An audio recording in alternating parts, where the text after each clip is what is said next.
Welcome back, everyone, to a brand new episode of the Athletes Roundtable. This podcast is brought to you by Athletes Productions, the best place to find Iona highlight reels, podcasts, and much more. Today, we are joined by water polo player Tim Bergamini. All right, Tim, what grade are you in? I'm a senior right now. Senior. Last year. How you feeling about it? It's a little bittersweet, not gonna lie. It's having 4 years of water polo and then coming to an end. But it's that's the way of going through the athlete's life. Sometimes it has to come to an end. So. Are you looking at grad school, or are you gonna end it at senior year? I was thinking about it long and hard, but I think I wanted to go out with the guys who I started with, and I think that best for me is just to finish with them all 4 years. So. Fair enough. And where are you from? I'm from New Rochelle, so I'm not that far away. New Rochelle. That's interesting. Homegrown, hometown, born and raised. Oh yeah. And what's your major? Accounting and finance, double major. Very nice. Which one do you like more? Accounting. I originally came in as just an accounting major, but then I picked up finance along the way. Now I'm here. Yeah. What's the difference actually? I'm not sure. For accounting, it's more like debits and credits. Just so dealing with the math of it, and then finance, you're understanding you're analyzing the market, the stock market, and what goes into a stock, and studying trends, and it's definitely more tedious than accounting in my opinion. But for me, the accounting just clicks easy. It's just making just adding and subtracting numbers. So for water polo, what position are you playing? So for water polo, I'm a 2-meter defender. What that actually means is that for the offense, there's a center, and I'm guarding that guy. So if you look at a traditional game, I'm the guy right between the goal, the goalie. So the goal, the goalie, then there's me, and then there's the center. So Gotcha. So I'm guarding the big guy in the middle. So. And what's the difference between the different positions? I mean, there's not really that much per se, because it's I could be a center, and I could play on the outside or in the only real difference is that you're there's the goalie. Okay. And then if you're a field player, you're in the field. You could shoot the ball. You could drive. You could swim around. You could post up. It's there's not really that many quote unquote set positions. It's if you're in the water, it's you could be a utility player. That means you could just play any spot in the water. You could be a driver. It's you're essentially just driving towards the goal most of the time. You're more the faster guy, more the smaller guy to draw ejections when you're moving. But it's center and center defender, the 2 meter guys. You're usually one of the bigger guys.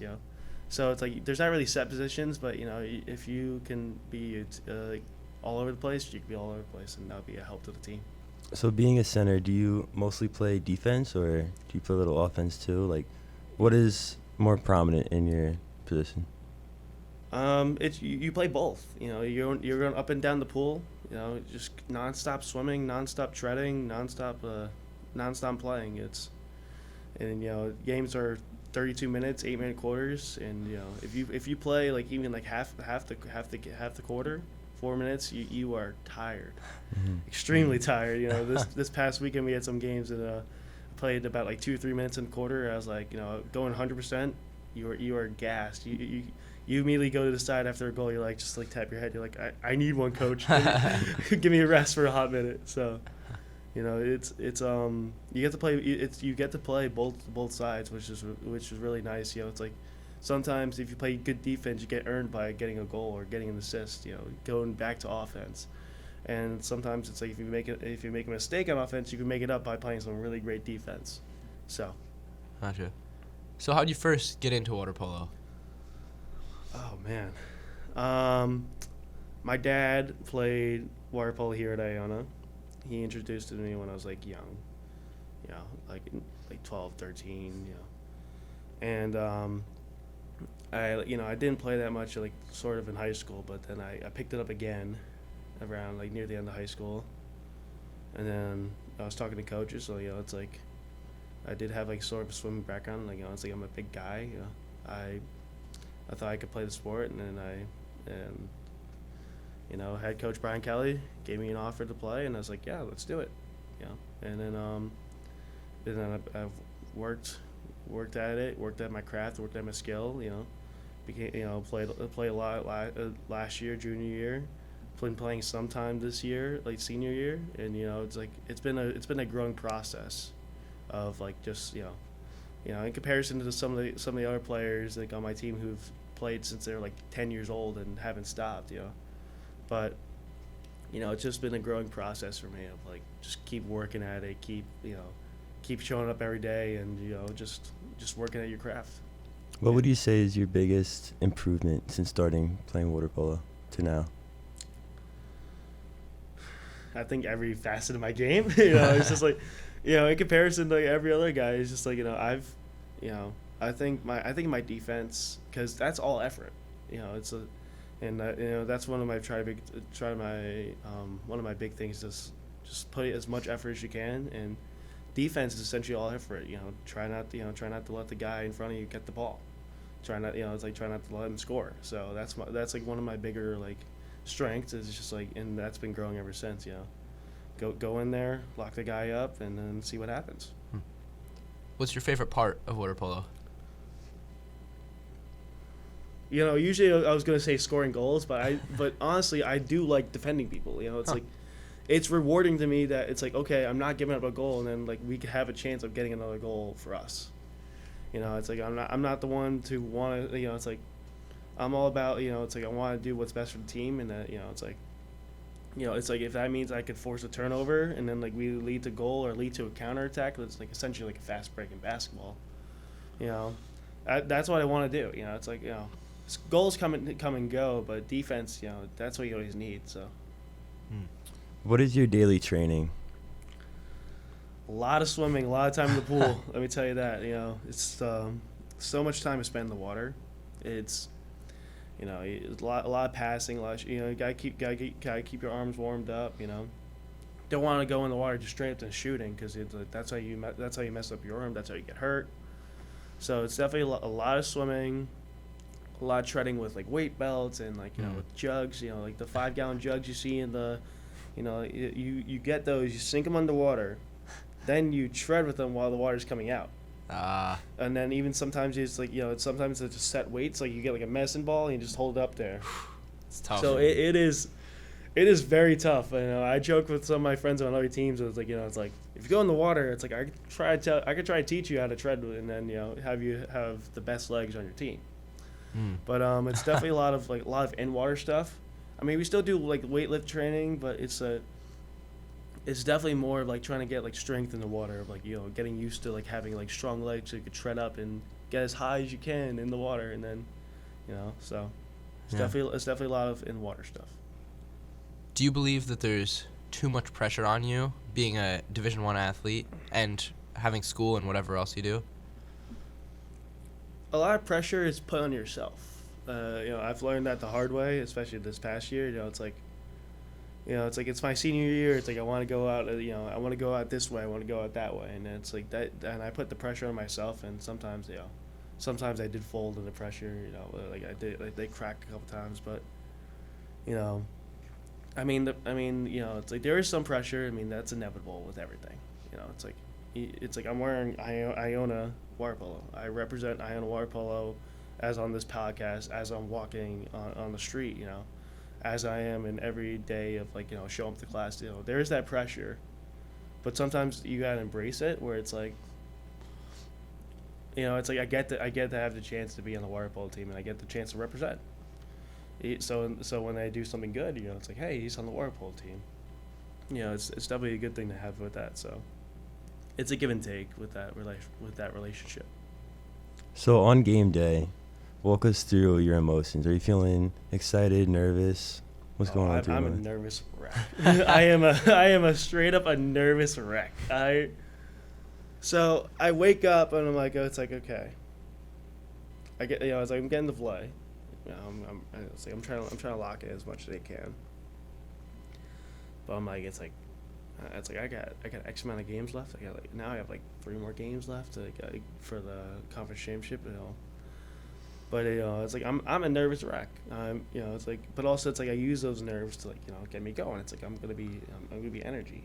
I'm gonna use that to be energetic and bring that to the team. So, and for me, it's I make sure I hydrate a lot. Drink a Gatorade, water, a lot of it.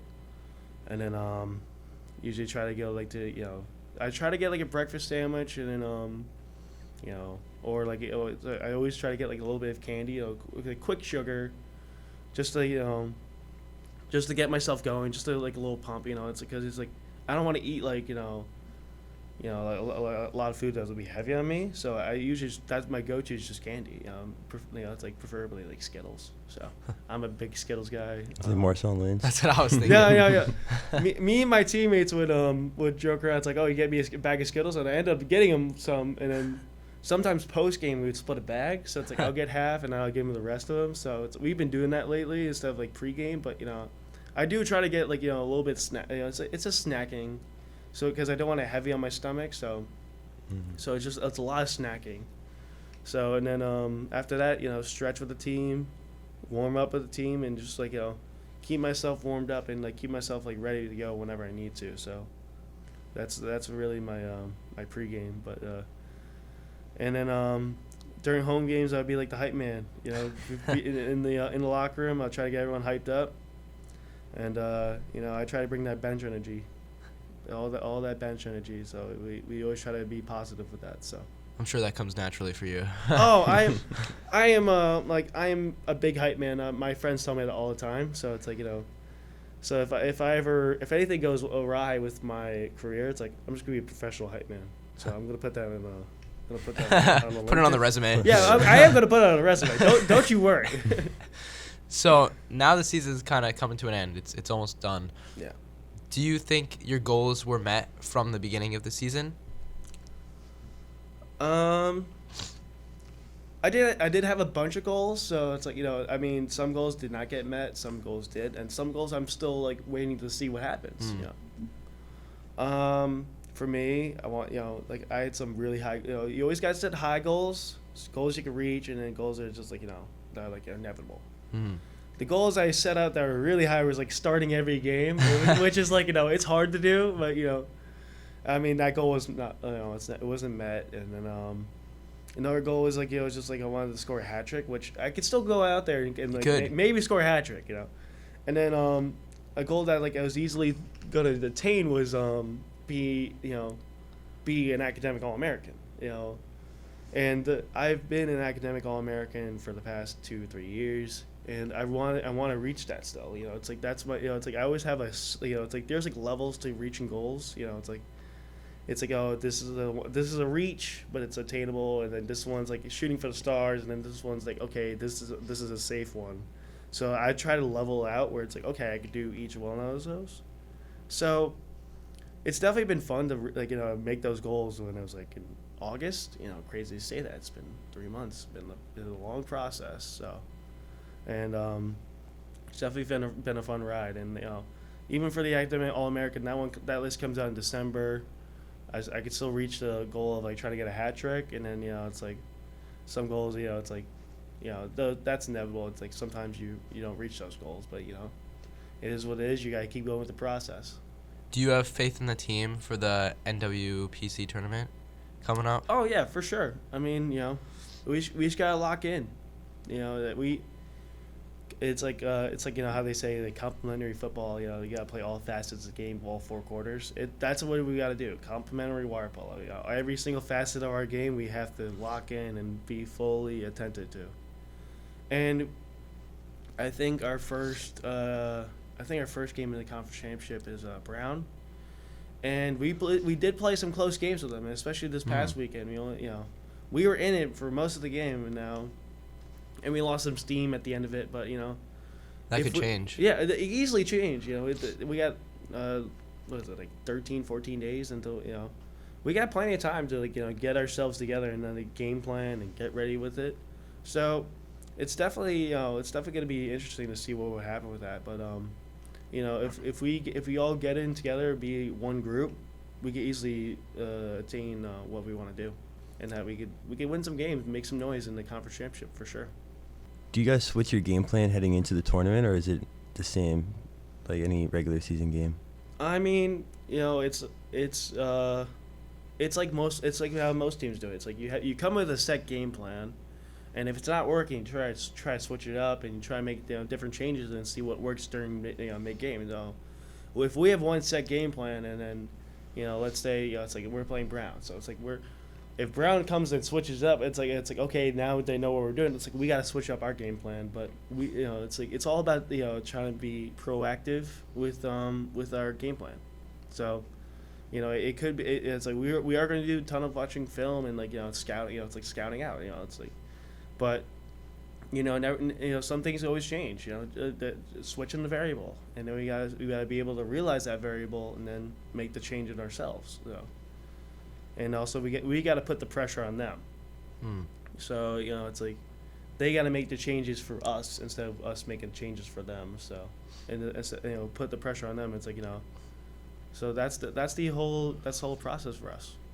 So now I want to switch a little bit to the rest of your story. So you said you were from New Rochelle all your life, born and raised. Was it a clear choice that you were going to come to Iona? Not really. I mean, I wanted to open myself up more to like going to other schools, or even doing other sports. I did some swimming, and I did a little bit of football. So I had other choices, other schools, and but Iona. It's just like I was just so familiar with it, and then and for me, my coach, my coach now. He asked me a really great question, which I took into stride, and it was honestly a great question to ask into what school I wanted to do. If you completely tore your shoulder or you couldn't play anymore, and it's like you're done. And I didn't have a sport. I was like a regular student, going to classes or do whatever clubs I wanted to do. If that ever happened, where would I want to go? And I thought about it for a minute, and I said, Iona. He's like, that's your choice.